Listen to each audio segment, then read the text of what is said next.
Extra minutes. I flew over the massive oil spill out in the Gulf of Mexico shortly after that oil rig out there exploded. It was BP's Deepwater Horizon rig. We took a US Coast Guard helicopter out there. It was quite an incredible journey getting to the site. And when we got there, it was an absolute catastrophe. It's incredible to be at this place right now. This is the actual source of the oil spill, the beginning of the catastrophe. These rigs right now are working furiously to try and drill deep and intercept that ruptured pipeline. Just as the oil spill itself was the worst ever offshore oil disaster the world's ever seen, a record amount of chemical dispersants was sprayed onto the oil spill right across the Gulf. Most of it was done quietly, at dusk, at night, a long way out of view. The reports have now come back that those dispersants mixed with the crude oil have become incredibly toxic, much more toxic than most people were aware of, and much more toxic than was officially reported. And people are becoming very, very ill in the Gulf.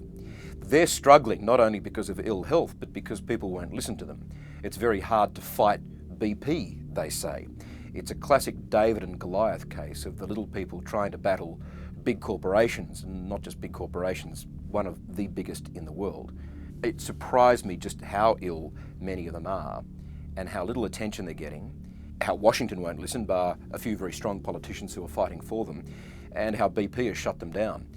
If you hear BP's side of the argument, which they won't do in an interview, but they are doing through a massive PR campaign on television over there, their line is that everything's fine. Come back to the Gulf, it's all fantastic, it's all cleaned up. So for a great vacation this year, come to the Gulf. It's all fabulous, but I'd give Florida the edge. The lessons for us are pretty strong. Two of the chemical dispersants used mostly on the BP oil spill in the Gulf of Mexico, we have found have been used in our coastal waters around Australia, have been used only recently on Australia's largest ever offshore oil spill, and continue to be approved for use in Australia if there was an oil spill today. So we're trying to get the authorities here to listen to the stories out of America, to read the data, and be aware that these chemical dispersants, which might clean up an oil slick very, very quickly, get it out of view, make it disappear, make it go away, can be incredibly toxic to marine life and incredibly toxic to humans and make people very, very sick.